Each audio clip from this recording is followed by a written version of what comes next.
बिस्मिल्लाहिर्रहमानिर्रहीम। अस्सलामु अलैकुम। कैसे हैं आप सब लोग? मैं उम्मीद करता हूँ आप सब लोग खैरियत से होंगे, ठीक ठाक होंगे। आज हम नावल मदारी की एक न्यू एपिसोड शुरू करने लगे हैं। इस बात की क्या ज़मानत है कि तुम धोखा नहीं करोगे? इसने मशकूक लहजे में कहा। जब मैं तुम्हें जगह का बताऊँगा तो तुम वहाँ से ख़ुद भी तस्दीक कर सकते हो।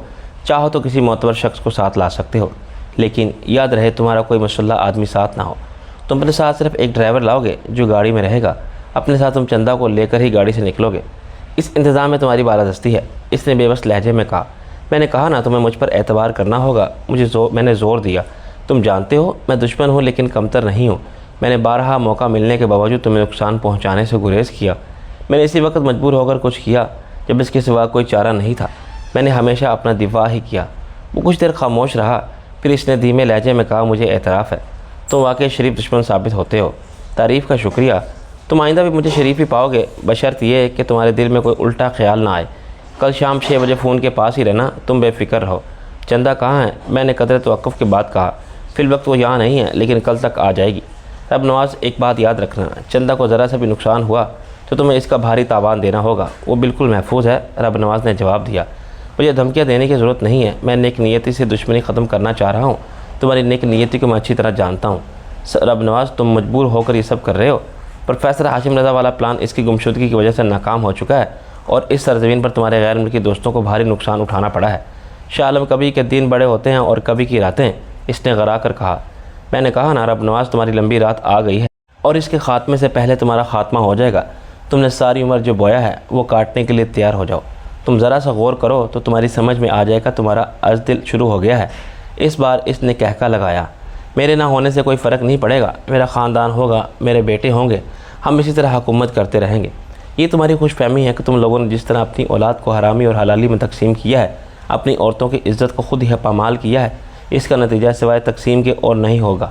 रब नवाज़, तुम्हारा ख़ानदान यूँ बिखर जाएगा जैसे रेत का किला बिखर जाता है। इसे ज़रा चुप लग गई थी। फिर इसने कहा, शाह आलम, खुदों के कोसने से ढोर मरा नहीं करते। चलो दिल खुश रखने को यह ख्याल अच्छा है। मैंने जवाब दिया, कल शाम 6 बजे बात होगी और याद रखना चंदा की आवाज़ सुनकर ही मैं सबूत लेकर मतलूबा मकाम पर आऊँगा। चंदा यहीं होगी, इसने कहा। मैंने फ़ोन बंद कर दिया। मैं साइका की तलाश में निकला, लेकिन बज़ाहिर वो नहीं थी। मैं कमरे में आया और इंटरकॉम पर 4 नंबर से रब्ता किया। साइका की आवाज़ सुनाई दी। यस, मुझे कर्नल का फ़ोन नंबर चाहिए, आप इनके मोबाइल पर फ़ोन कर लें। इसने कर्नल का मोबाइल नंबर बताया। मैं वापस गैलरी में आया और कर्नल के मोबाइल का नंबर मिला कर कर्नल स्पीकिंग जवाब मिला। Who is where? मैं नासिर अजीम बात कर रहा हूँ, मैंने जवाब दिया। मैंने कर्नल को आज़ाद साहब और रब नवाज़ से होने वाली गुफ्तगू का खुलासा सुनाया और इसे अपने प्लान के बारे में बताया। इसने कहा, प्लान तो अच्छा है लेकिन मुझे इसकी सिक्योरिटी के पहलू देखने होंगे। आज़ाद साहब के दफ्तर का पता और फ़ोन नंबर मुझे बताओ। मैंने इसे पता और फ़ोन नंबर बता दिया। अपने किसी आदमी भेजने से पहले आज़ाद साहब से बात कर लीजिएगा। वो सहाफ़ी हैं और हैं भी ज़रा सर फिरे। डोंट वरी, मैं खुद जाऊँगा, कर्नल ने जवाब दिया। तुम आराम से हो, कोई मसला तो नहीं है? नहीं, मैं आराम से हूँ। दिन में आराम करने के बाद अब मैं फ़्रेश था और मेरा मूड हो रहा था बाहर जाने का। मुझे रकम की ज़रूरत थी। कर्नल ने मुझे पनाह फराम कर दी थी। वो मेरे लिए जो कर रहा था मैं इसका ही मशकूर था। ज़ाहिर है रकम के लिए कहते हुए मुझे शर्म आती। मैंने खाला बानों से रब्ता किया और इनसे रकम का कहा। वो बोली, मियाँ यहाँ आ जाओ। मैं नहीं आ सकता। आप ऐसा करें, ड्राइवर के हाथ भिजवा दें। वो चौकी, तुम क्यों नहीं आ सकते खाला, इसमें ख़तरा है। मुझे शुबह है कि दुश्मन नीलम हाउस की निगरानी कर रहा है ताकि मैं वहाँ आऊँ और पकड़ा जाऊँ। फिर तुम बिल्कुल मत आओ। वो बोली, रकम कहाँ भेजूँ? अगरचे कर्नल ने कहा था कि इसका फ़ोन महफूज था और इससे की जाने वाली कॉल ट्रेस नहीं की जा सकती, लेकिन ये मुमकिन था इस फ़ोन पर होने वाली गुफ्तगू कहीं सुनी जा रही हो। मैं ड्राइवर को जिस जगह का बताऊँगा वहाँ दुश्मन के चमचे पहले से मौजूद हों। मैंने सोच कर कहा, खाला, आप ड्राइवर से कहें कि वो गाड़ी लेकर निकले और शालमी की तरफ आए। मैं रास्ते में कहीं इससे रकम ले लूँगा। रकम छोटे थैले में होनी चाहिए। ठीक है मियाँ, मैं अभी भेजती हूँ। नहीं, अभी नहीं, आप ड्राइवर को ठीक 10 बजे भिजवाइएगा। ऐसा ही होगा मियाँ। शुक्रिया खाला बानो। क्या नीलम का फ़ोन आया था? लो, इसका तो रोज़ ही फ़ोन आता है। पगली इतनी दूर बैठकर भी हम मुलाजमों की फ़िक्र में दुबली हो रही है। नीलम के लिए आप लोग मुलाजिम नहीं हैं, ख़ास तौर से आपकी हैसियत तो इसके बुज़ुर्ग की है। हाँ मियाँ, इसने इज़्ज़त दे रखी है, वरना देखा जाए तो हम मुलाजिम ही हैं। फरियाल कैसी है अब? ठीक है, तुमसे बात करके इसका मूड अच्छा हो गया था। कैसे बुलाऊँ? नहीं, मैंने जल्दी से कहा, बस का ख्याल रखिएगा। मियाँ, मैं क्या ख्याल रखूँ? जवान औरत है, अभी बेवा हुई है। अल्लाह इसके लिए कोई सबब बनाए। इसे सहारे की ज़रूरत है। मैं जानता हूँ अभी इसे पनाह चाहिए। इसके दुश्मन इसे ढूंढते फिर रहे हैं। खाला से कुछ बातें करके मैं वापस अपने कमरे में आया और साइका से रब्ता करके इसे कहा, मुझे एक बाइक चाहिए हेलमेट के साथ। क्या आप बाहर जाएंगे? इसने किस कदर हिचकिचा कर पूछा। हाँ, एक ज़रूरी काम है, मैं अभी बताती हूँ, ये इसने कहा। वो यकीनन कर्नल से इसकी इजाज़त ले रही थी। मैंने फ़ैसला किया कि अगर कर्नल ने इजाज़त ना दी तो मैं ऐसे ही चला जाऊँगा। सबूत मैं पहले ही कर्नल के हवाले कर चुका हूँ। मगर कुछ देर बाद साइका ने बताया, बाइक मिल जाएगी, एक हेलमेट भी चाहिए। मैंने इसे याद दिलाया, ज़ाहिर है वो भी इसके साथ ही होगा। वो पहली बार हंसी। शुक्रिया, मैं खाना नहीं खाऊंगा और हो सकता है रात मुझे वापसी में देर हो जाए। मैं 9 बजे निकला था। हेलमेट की वजह से मेरी शनाख्त मुमकिन नहीं रही थी। सर्दी की शिद्दत में इजाफे की वजह से मैंने हल्का स्वेटर ले लिया था, जिसके नीचे ब्रेटा सैलेंसर के साथ बआसानी आ गया था। साइका ने मुझे इसके इजाफे मैगज़ीन भी फराहम कर दिए थे। 9:30 बजे मैं नीलम हाउस के पास था।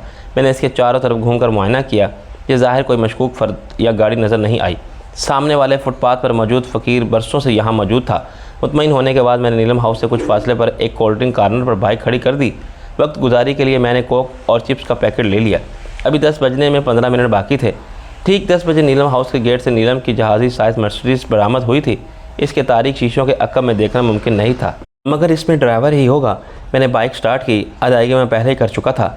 जैसे ही मर्सिडीज़ मेरे पास से गुजरी, मैंने बाएं तरफ वाक़ एक गली से हल्की नीले रंग की जीप को तेज़ी से निकलकर मर्सिडीज़ के पीछे जाते देखा।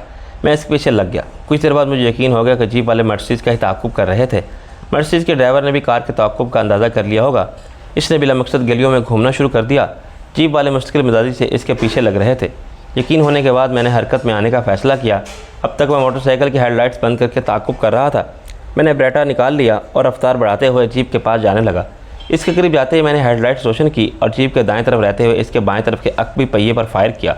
साइलेंसर की वजह से गोली चलने की आवाज़ नहीं आई थी, लेकिन रात के सन्नाटे में जीप का टायर बम की तरह फटा था। टायर ब्रस्ट होते ही जीप लहराकर बाएं तरफ दुबती जली गई थी और मैं रफ्तार बढ़ाकर इसके बराबर से गुजर गया। मैंने जीप को बाएं तरफ फुटपाथ पर चढ़कर एक घर की दीवार से टकराते देखा। इस वक्त जीप की रफ्तार खासी कम थी। इसके ड्राइवर ने महारत से जीप पर काबू रखा था और इसे उल्टने नहीं दिया था। मुझे उम्मीद थी कि इसमें सवार किसी शख्स को कोई संगीन चोट नहीं आई होगी। अब रास्ता साफ था। दूर दूर तक कोई और गाड़ी नज़र नहीं आ रही थी, लिहाजा मैंने हेलमेट उतार दिया।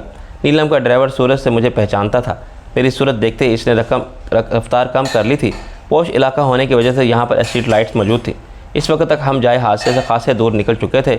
मर्सिडीज़ एक खाली प्लाट के साथ रुकी और मैंने बाइक इसके अंदर वाले पहलू के साथ लगा दी। ड्राइवर की खिड़की का शीशा नीचे हुआ और मुझे इसकी जानी पहचानी सूरत नज़र आई। इस वक्त मुझे इसका नाम याद नहीं आ रहा था।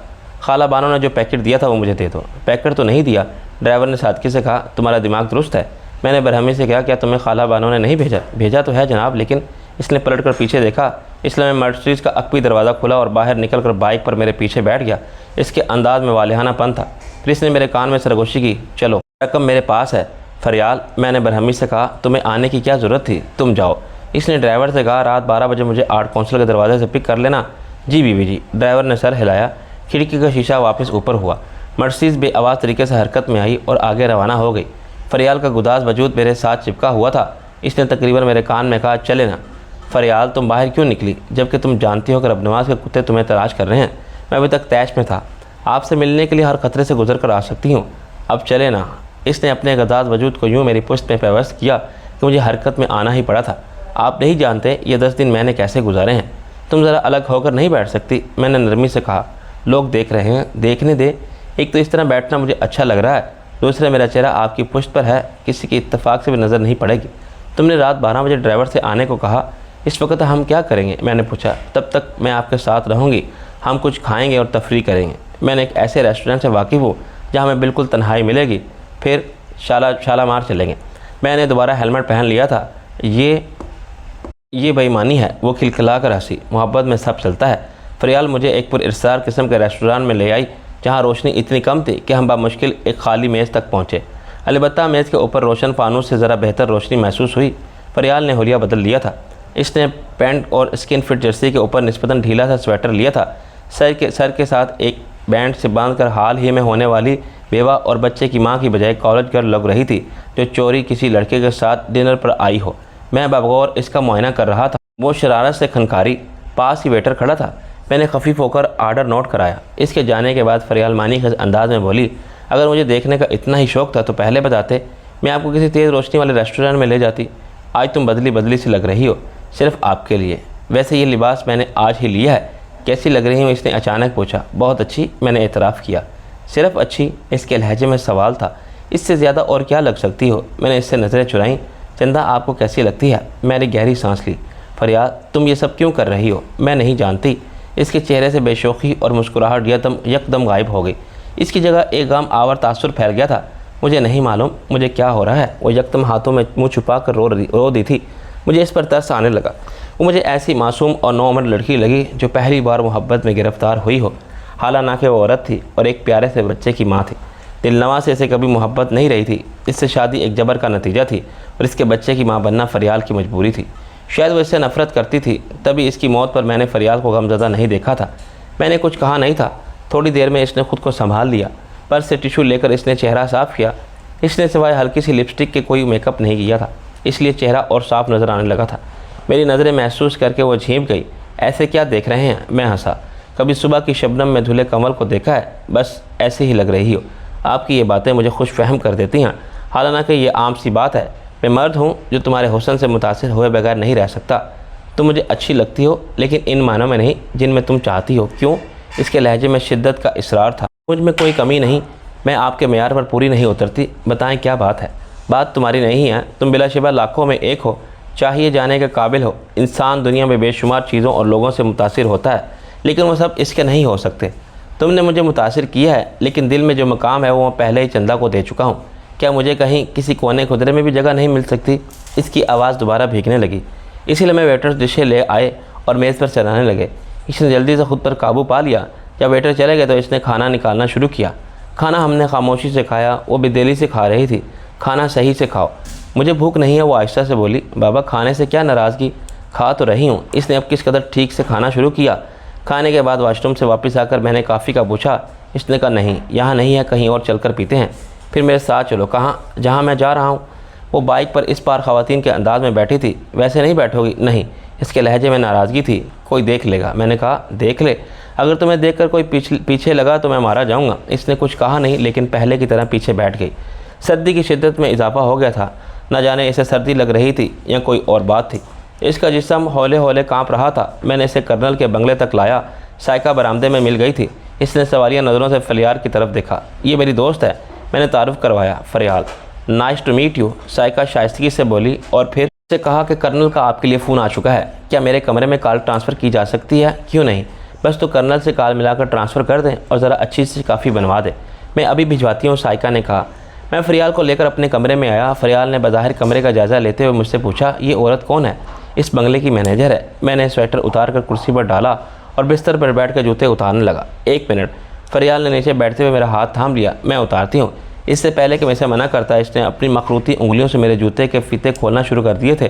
फरियाल, ये चीज़ मुझे अच्छी नहीं लग रही, लेकिन मुझे तो अच्छी लग रही है। इसने चेहरे पर आने वाले बालों को पीछे धकेला। मैं झुंझलाहट महसूस करने लगा था। मुझे एहसास हुआ था मैंने इसे यहाँ लाकर गलती की है। तन्हाई मिलते ही वो अपने हरपों पर उतर आई थी। इसने जूते उतार कर मोज़े भी उतारे और नरमी से मेरे पाँव के उंगलियों को सहलाने लगी। इसकी उंगलियों में सरूर अंगेज़ी लहरा रही थी जो मेरे पाँव में मुंतकिल होने लगी। इसी लम्हे फ़ोन की बेल बजी। मैंने रिसीवर उठाया। हेलो, बॉस से बात कीजिए, साइका की आवाज़ आई और इसने कर्नल से रब्ता करा दिया। नासिर, मैं आज़ाद साहब के पास बैठा हूँ, इनकी तसल्ली करा दो। जब इन्हें फ़ोन दे मैं बोला, अरे मियाँ, ये किस चक्कर में डाल दिया? हम पहले ही वर्दी से डरते हैं। अब वो अपने मखसूस अंदाज में बोले, ये साहब हमारी हिफाजत पर कमर बस्ता हैं।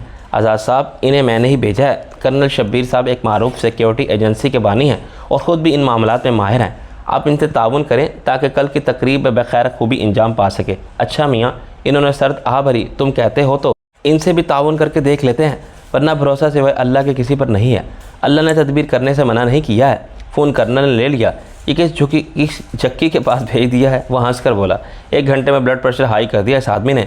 खूब गुजरेगी आप दोनों की। मैं भी हंसा। फरियाल ने फ़र्श पर कालीन पर बैठे बैठे मेरे जहानों पर सर रख दिया था। हाय, बाय द वे, ये तुम्हारे साथ लड़की कौन है? ये मेरी दोस्त है। मैं ज़रा बुखला गया। देखो मियाँ, दोस्त ही रहे तो अच्छा है, मैं इन चक्करों का कायल नहीं हूँ। मैंने खुफ्त महसूस की। आप बेफिक्र रहें, ये सिर्फ दोस्त ही है। फरियाल ने सर उठाकर देखा और मुस्कुरा दी थी। फिर वो अचानक पलट कर सर मेरे जानों से टिका कर नीम दराज हो गई। इसने न जाने कब स्वेटर उतार दिया था और ये पोज नहायत ख़तरनाक था। Wish you good luck, colonel ने कहा और फ़ोन बंद कर दिया। मैंने फ़ोन रख कर फरियाल की तरफ देखा और फिर बेइख्तियार नज़रें चुराने पर मजबूर हो गया।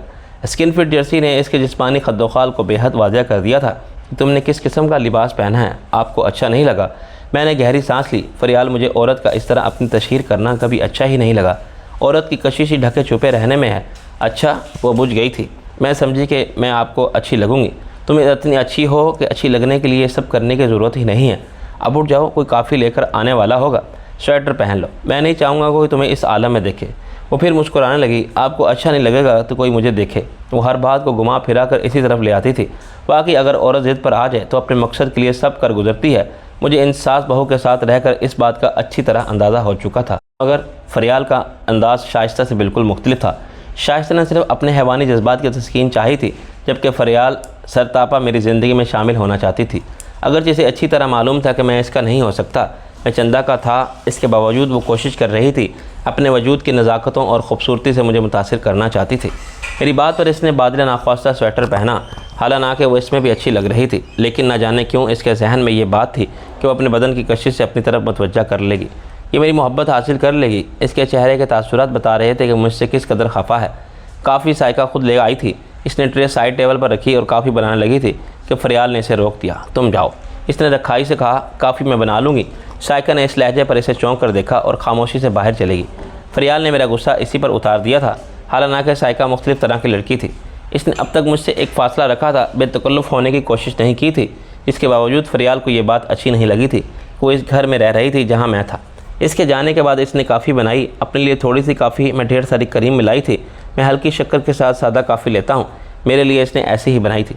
डॉक्टर ने मुझे काफ़ी मना की है, इसने वजाहत की है। हाँ, आपके साथ देने के लिए थोड़ी सी ले रही हूँ, मुझे याद है। इसने बताया था बच्चे को फीडिंग प्रॉब्लम की वजह से वो काफ़ी और चाय से परहेज़ करती है। मैंने काफ़ी रख थी। तुम मत पियो, मैं भी नहीं पीता। नहीं, आप पिएँ, इसने इसरार किया। मैं जानती हूँ आप खाने के बाद काफ़ी के आदी हैं। फरियाल, मैं आदी होने से डरता हूँ। अगर तुम काफ़ी को मेरी आदत समझ रही हो तो मैं इसे छोड़ देता हूँ। मैं तो आपको चंदा का भी आदी समझती हूँ। वो मेरी आदत नहीं, मोहब्बत है, मैंने दो टोक अल्फाज में कहा। फरियाल के चेहरे की रंगत फीकी पड़ गई थी। मौजू बदलने के लिए मैंने कहा, तुम बच्चों को कैसे छोड़ आई? क्या वो खाला बानों से बहल जाएगा? मैं इसे फीट करा के और सुला के आई थी, बाकी खाला देख लेंगी। वो बहुत अच्छी हैं, मुझसे मोहब्बत से पेश आती हैं। तुम्हें वहाँ सब अच्छे मिलेंगे। अभी तो नीलम से नहीं मिली हो। रईस मेरा दोस्त है, चंदा है, कमाल है, मेरी बहन कमर है। इन सब से तुम्हें ढेर सारी मोहब्बतें मिलेंगी। इसने नज़र उठा कर देखा। इसने कुछ कहा नहीं, लेकिन इसकी आंखें कह रही थीं इसे सब की नहीं, सिर्फ मेरी मोहब्बत की ज़रूरत थी। मैंने इसे नज़रें चुरा ली। फिर इसने गहरी सांस लेकर कहा, चलिए मुझे छोड़ आइए, अभी तो 10:30 बजे हैं। मैंने घड़ी की तरफ देखा। आप फ़ोन करके ड्राइवर को जल्दी आने का कह दें। मुझे इस पर तरस आने लगा। फरियाल, तुम एक साए के पीछे भाग रही हो, तभी साया मेरे आगे है। इसके लहजे में तलखी थी। मैंने आपके आगे ख़ुद को सस्ता कर लिया है। ऐसी कोई बात नहीं, तो मेरी मजबूरी से वाकिफ़ हो। मैंने बाहर आकर नीलम हाउस फ़ोन करके ड्राइवर को लिबर्टी मार्केट में एक मखसूस जगह आने को कहा। फ़ोन करके मैं वापस आया तो अपने आंसू साफ़ कर रही थी। मैंने नरमी से इसे बाजुओं में ले लिया। क्यों आंसू ज़ाया कर रही हो तुम? बस आखिरी बार। इसने सरगोशी की, एक बार मुझे प्यार कर ले, फिर मैं कुछ नहीं मांगूंगी, कोई फरमाइश नहीं करूंगी, प्लीज़। इसने अपना चेहरा ऊपर किया। बादल नाख्वास्ता मैंने इसकी फरमाइश पूरी कर दी। वो रोते रोते मुस्कुराने लगी थी। अजीब औरत थी। लम्हों में इसके तासुरात बदल जाते थे। फिर मैं चौंक कर इससे अलग हो गया। इसने संजीदगी से कहा, मैं नहीं जानती कि आप कौन हैं, नासिर अदीम या शाह आलम, और मुझसे मोहब्बत करते हैं या नहीं, लेकिन कभी ज़रूरत पड़ी तो अपनी जान भी आप पर कुर्बान कर दूँगी। अहमकाना बातें मत करो, तुम्हें ज़िंदा रहना है, अपने लिए और अपने बच्चे के लिए। बाहर सर्दी की शिद्दत बेपनाह हो गई थी। सही मानों में सरमा का आगाज़ हो चुका था। मैंने बाइक के बजाय वहाँ पोर्च में खड़ी कार में जाने के बारे में सोचा। साइका से कहा, मुझे कार की ज़रूरत है, ले जाएं, वो मेरी है, और माफ़ करना मुझे मालूम नहीं था। कोई बात नहीं, आप ले जा सकते हैं। इसने फ़राग दिली का सबूत दिया। हालांकि थोड़ी देर पहले फरियाल इसके साथ खासा नामुनासिब सलूक कर चुकी थी। इसके बाद सुजुकी मार्गला थी। इससे मुझे अंदाज़ा हुआ कि इसकी अच्छी खासी तनख्वाह थी, या इसके अलावा भी इसका कोई ज़रिया आमदनी था। कार 2 साल पुरानी थी, लेकिन नहायत एहतियात से इस्तेमाल की गई थी। इसकी हालत बेहतरीन थी। रास्ते में फरियाल खामोश सी थी। मैंने लिबर्टी के इसे सुपर स्टोर के सामने कार रोकी। यहाँ मैंने नीलम के ड्राइवर को आने के लिए कहा था, वो अभी तक नहीं पहुँचा था। मैंने फरियाल से कहा, शॉपिंग के बारे में क्या ख्याल है? मुझे कुछ नहीं चाहिए, मैंने थोड़ी देर पहले आपसे कहा था कि मैं अब आपसे कुछ नहीं मांगूंगी। मैंने इसकी तरफ झुक कर कहा, और अगर मैं अपनी मर्ज़ी से कुछ देना चाहूँ तो? वो कसमस आई। आपकी मर्ज़ी है तो चलो उतरो। मैंने चाबी निकाली। हम शॉपिंग सेंटर में आए। ये 2 मंजिला इमारत अंदर से खुशगवार हद तक गर्म थी। वसी रकबे पर फैले हुए इसके बेशुमार शोबे थे। पहले हम परफ्यूम्स के शोबे में आए। यहाँ एक से एक और आला से आला परफ्यूम और इतर मौजूद थे। मैंने वहाँ मौजूद सेल्स गर्ल से ख़वातीन के लिए ख़ास परफ्यूम दिखाने को कहा। एक चीज़ तो है, अभी आई है लेकिन कॉस्टली है, कीमत की फ़िक्र न करें, चीज़ दिखाएं, मैंने जवाब दिया। लड़की ने एक गिलास डोर खिसकाया और इसके अक्कब में गायब हो गई। वापस आई तो इसके हाथ में बेजुई शक्ल की एक बोतल थी जिसके साथ रबर का मुलायम गोल सा स्प्रे था। इसने नोज़ल फरियाल की तरफ करते हुए स्प्रे दबाया। अंदर भरा नीलगों सियाल फूल की तरह सूरत में इस पर पड़ा।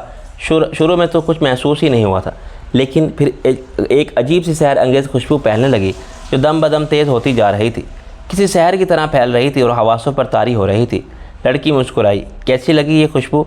मैं चौंका। इनकी तरह लाजवाब। मैंने फरियाल को देखा। इसे पैक कर दें, इसकी कीमत जो भी कीमत हो। मैंने हाथ उठाकर बाज़ चीज़ों और बाज़ जज्बों को कोई कीमत नहीं होती। लड़की एक खूबसूरत केस लाई जो गालिबन इस परफ्यूम के लिए बनाया गया था। इसमें शीशी माँ अपने स्प्रे बाल के आराम से आ गई थी। फिर लड़की ने कंप्यूटर से प्राइस स्लिप निकाल कर दी। इस पर 15,700 लिखा था। मैंने इसे 16,000 के नोट दिए और फरियाल के साथ चल पड़ा। बकिया वापस लेते जाएं, लड़की ने अकब से पुकारा। इसने खुशबू का कोई मुआवजा नहीं है, मैंने मुड़कर बगैर कहा। शॉपिंग सेंटर में ज्वेलरी शॉप थी। इसके सामने से गुजरते हुए मैं विंडो में रखे हुए एक हार को देख कर रुक गया। हल्के नीले पत्थरों का बना यह हार इस खूबसूरती से बनाया गया था कि इस पर से नज़र हट ही नहीं रही थी। मैंने फरियाल से कहा, तुम्हारे गले में ये कैसा लगेगा? आप ये दिलाएंगे? इसने खुशी से कहा, लेकिन ये तो बहुत कीमती है। हाँ, सारी दुनिया के पत्थर मिलकर भी तुमसे ज़्यादा कीमती नहीं हो सकते। नहीं, आप इसे चंदा के लिए ले लें।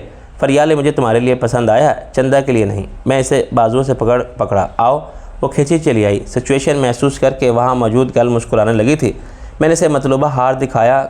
जब लड़की हार लेने गई तो फरियाल ने आहिस्ता से कहा, मैं नहीं लूँगी, मैं इसकी हकदार नहीं हूँ। ये फ़ैसला करना तुम्हारा नहीं, मेरा काम है। क्यों? इसकी आवाज़ तेज़ हो गई थी। क्या मेरी कोई मर्ज़ी नहीं, कोई हैसियत नहीं? सारे फ़ैसले आप ही करेंगे? वहाँ पे मौजूद लोग चौंक कर हमारी तरफ देखने लगे थे। फरियाल खुद पर काबू पाते हुए बोली, प्लीज़ इसे मना कर दें, मुझे हार नहीं चाहिए। फरियाल, मैं हार लेने का फ़ैसला कर चुका हूँ। अगर तुमने नहीं लिया तो मैं इसे फेंक दूँगा। इस वक्त मुझे भी जिद सी सवार हो गई थी। इतने में सेल्स गर्ल हार निकाल कर ले आई थी। मैंने इसे लेकर इसे फरियाल के गले में पहनाया। इसने खिलाफ तवक्का मज़ाहमत नहीं की थी। हार वाकई इसकी गर्दन में सज रहा था। सेल्स गर्ल हैरान रह गई थी। मेरे खुदा, ये तो जैसे इनके लिए ही बना है, ये मेरे लिए नहीं है। फरियाल ने मेरी तरफ देखा। मैंने इसकी बात नज़रअंदाज करते हुए लड़की से कहा, इसकी स्लिप बना दे। मेरे बार कटिंग न करने पर लड़की खिल गई थी। इसने फुर्ती से स्लिप बना कर दी। ये ख़ास नीलम का बना हार था जिसकी कीमत 3.25 लाख थी। बार कटिंग करने पर शायद ये 2.5 लाख तक हो जाता। मैंने इसे नकद अदायगी कर दी। लड़की ने खुशी खुशी हार का बॉक्स पैक करके दिया। फरियाल का मूड किस कदर बेहतर हो गया था। वो पहली बार मुस्कुराई थी और सरगोशी में बोली, शुक्रिया। इसके बाद जो हुआ वो मुझे आज भी ख्वाब की तरह याद है। अचानक ज्वेलरी शॉप का शीशे का दरवाज़ा खुला और उसमें 3 अफराद अंदर आए। इनके चेहरे नकाबों तले छुपे थे और हाथों में खुद कार असला था। एक ने अंदर घुसते ही हवाई ब्रस्ट मारा। ऊपर लगे शीशे और एक फानूस टुकड़े हर तरफ बिखर गए। शॉप में इस वक्त 3-4 मुलाजमों के साथ 10-12 अफराद और भी थे। मर्द औरत खौफ से चीखने लगे। एक नकाब पोश ने गर्ज कर कहा, खबरदार कोई अपनी जगह से न हिले। फिर इसने एक थैला वहाँ मौजूद लड़की की तरफ फेंका। सारे जेवरात इसमें भर दो। लड़की ने थर थर कांपते हाथों से थैला संभालने की कोशिश की, मगर थैला नीचे गिर गया था। इसने नीचे झुककर थैला उठाना चाहा तो नकाबपोश जाने क्या समझा। इसने बेवर्दी से पूरा ब्रश इस काउंटर पर चला दिया जिसके अकब में लड़की थी। वो लम्हों में छलनी होकर रह गई थी। नकाबपोश ने राइफल का रुख काउंटर पर मौजूद नौजवान मर्द की तरफ कर दिया और शफाक लहजे में बोला, थैला भर दो। लड़का ज़्यादा तेज़ी से हरकत में आया। इसने लपक कर मुर्दा लड़की के नीचे से थैला निकाला जो अब खून आलूद भी हो रहा था। यही लड़की चंद लम्हे पहले अच्छा कमीशन मिलने पर कितना खुश थी। न जाने किस घर की कफील थी जो अपनी रातों की नींद कुर्बान करके यहाँ खड़ी थी। इसके मरने पर फ़याल ने मेरे सीने पर मुंह रख दिया। वो रो रही थी। नकाबपोश ने बाकी लोगों को मुंह दीवार की तरफ करके खड़ा होने के लिए कहा। इसके साथी ने जाकर कैश देखा। इसमें बस मेरी दी हुई रकम थी। गालिबन कुछ देर पहले ही रकम शॉपिंग सेंटर के सेफ रूम में गई थी। इसने वो रकम निकाल कर अपनी जेबों में रख ली। फिर लोगों की तरफ आया, सब अपनी अपनी पॉकेट्स खाली कर दें जल्दी, और अगर किसी ने चालाकी से कुछ बचाने की कोशिश की तो अपनी जान से भी हाथ धो बैठेगा। मर्दों ने जल्दी से अपने पर्स सामने फेंक दिए। इसने इन्हें भी थैले वाले की तरफ उछाल दिया। इसके बाद औरतों के पर्सों की बारी आई। इसके हुक्म पर औरतों ने पर्स फर्श पर उड़ दिए। इसने जल्दी जल्दी इसमें नकदी और कीमती अशियाँ समेटी। इसके बाद जेवरात की बारी आई थी। वहाँ आने वाली सभी ख़वातीन ने बादल नाख्वास्ता अपने जेवरात भी उतार कर फेंक दिए थे। माँ व नकाबपोश फरियाल की तरफ मुतवज्जा हुआ। क्या अपने यार के बगल में छुपी है? उतारती तेवर, उतार ये जेवर। फरियाल, हार उतार दो। मैंने आशिकी से कहा। मैं नहीं दूंगी। इसने जवाब दिया, ये आपका तोहफ़ा है। ऐसे कई तोहफे मैं तुम्हें दे दूंगा, हार दे दो। इस पर खून सवार था। शॉपिंग सेंटर में सायरन की आवाज़ गूंज रही थी और मैं सोच रहा था कि डाका मारने वाले ये अहमक फ़रार कहाँ से होंगे। बाहर न सिर्फ शॉपिंग सेंटर के गार्ड्स बल्कि पुलिस भी इनकी मुंतज़िर होगी। मैं फरियाल से हार उतारने के लिए कह रहा था, वो इनकार कर रही थी। नकाबपोश का सबर जवाब दे गया। वो लपका और फरियाल का बाजू पकड़ कर झटका दिया। जेवर उतार। फरियाल ने तड़प कर इसे थप्पड़ मारा। ये सब तेज़ी से हुआ कि मैं इसे रोक भी नहीं सका। नकाबपोश ज़रा पीछे हटा, इसकी आंखें यकदम सुर्ख हो गईं। इसने एक फाहिश गाली देते हुए राफिल सीधी की। इसके अज़ाम भांपते हुए मैं पहले ही फरियाल की आड़ में अपना बेटा निकाल चुका था। इससे पहले कि नकाबपोश ट्रैगर दबाता मैंने इसके सर में सुराख कर दिया। गोली इसके माथे को चीरती हुई निकल गई थी। वो पेट से नीचे गिरा। दरवाजे पर खड़ा इसका तीसरा साथी चौंका, लेकिन इससे पहले मैं इसे भी शूट कर चुका था। ऊपर तले कई गोलियां इसके सीने और पेट में उतर गई थीं। जेवरात जमा करने वाला जो गालिबन इस वक्त दूसरे नकाबपोश से निमट रहा था, फरियाल ने इसे ब्रस्ट मारते देख लिया। वो तड़प के सामने आ गई थी। जब वो करा कर मुझ पर गिरी तो मुझे मालूम हुआ मेरे लिए आने वाली गोलियां इसने अपने जिस्म पर रोक ली थी। मुझे बचते देखकर नकाबपोश ने फिर फायर करना चाहा। इसकी राइफल खाली हो चुकी थी। इसके चेहरे पर दहशत के तासुरात नमूदार हुए थे। खुदा के लिए इसने घुघिया कर कहना चाहा, लेकिन इससे पहले मैं से गोली मार चुका था। एक जनून के आलम में इसके पास जाकर जान करने की कैफियत में मुब्तला नकाबपोश में मैं बकिया मैगज़ीन खाली कर दिया। फरियाल काउंटर के सहारे नीम दराज थी। इसके सीने कई जगह से खून उबल रहा था। वो अभी ज़िंदा थी। मैंने इसे बाजुओं में ले लिया। फरियाल, मेरी जान, ये क्या किया? मैंने कहा था ना। वो मुस्कुराई। आपके लिए जान भी दे दूँगी। नहीं, तुम्हें कुछ नहीं होगा। बस एक बार कह दें, आपको मुझसे मोहब्बत है? एक बार। हाँ, मोहब्बत है, मैंने बिला झिझक कहा। मुझे तुमसे मोहब्बत है और हमेशा रहेगी। मेरे बच्चे का ख्याल रखिएगा। वो सिर्फ मेरा बेटा है। इसे रब नवाज की औलाद मत। इसकी सांस उखड़ने लगी। मैं वादा करता हूँ इसे अपनी औलाद की तरह रखूँगा। ये हार चंदा को दीजिएगा। इसने खुद को संभाल कर कहा। ज़िंदगी तेज़ी से इसके हाथों से फिसली जा रही थी। ये उसका हक नहीं, ये तुम्हारा है। प्लीज़ चंदा को ना देना। चंदा को ज़रूर दीजिएगा। इसकी आवाज़ डूबने लगी। मुझे एक बार और प्यार करें। धुंधलाती आंखों में से मैंने इसके लबों पर होंठ रख दिए। इसने एक बार झटका लिया और साकत हो गई।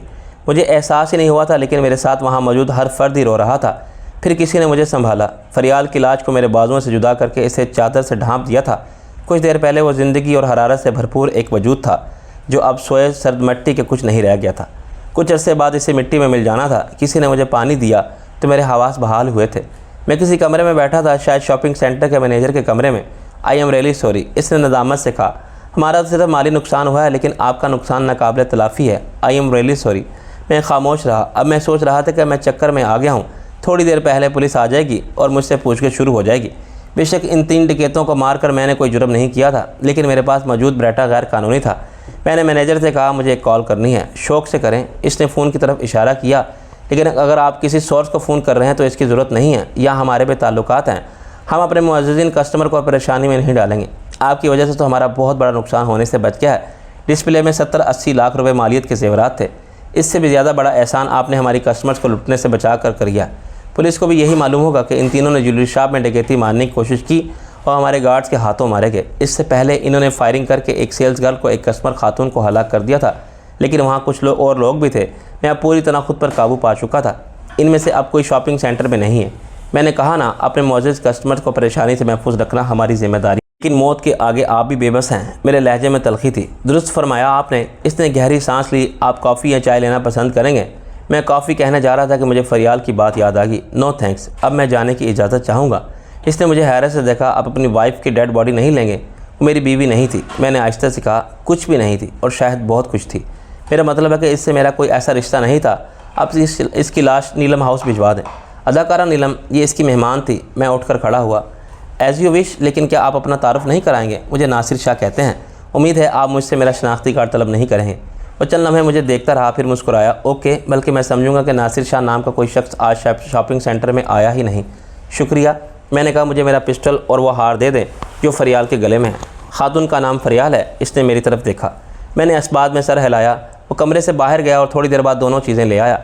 मैंने बेटा कमर में लगाया और हार एक लम्हे के लिए हाथ में रखा ना जाए, ये मेरा वहम था या हकीकत। मुझे इसमें फरियाल की महक महसूस हुई थी। अचानक मुझे ख्याल है कि मैंने मैनेजर की इजाज़त से नीलम हाउस का नंबर मिलाया। मैंने नासिर बोल रहा हूँ। दूसरी तरफ से खालना की आवाज़ सुनकर कहा, फरियाल कहाँ है? इसका बच्चा रो रहा है। फरियाल? मैंने बेख्याली में कहा। अब वो कभी नहीं आएगी। क्या बोल रहे हो? इसे भेजो। वो झुंझलाई। खाला, बच्चे को किस तरह बहलाएं? फरियाल नहीं आएगी, वो मर चुकी है। तुम्हारा दिमाग दुरुस्त है क्या? वाकई तबाही वाही तबाही बक रहे हो? खाला चिल्लाई। यह हकीकत है। शायद आज रात किसी वक्त पुलिस नीलम हाउस से रब्ता करेगी फरियाल की लाश हवाले करने के लिए। अब इसकी तदफीन आपने ही करनी है। खाला बुलंद आवाज़ में रोने लगी थी। मैंने फ़ोन बंद कर दिया। प्लीज़ आप डेड बॉडी का बंदोबस्त कर दीजिएगा।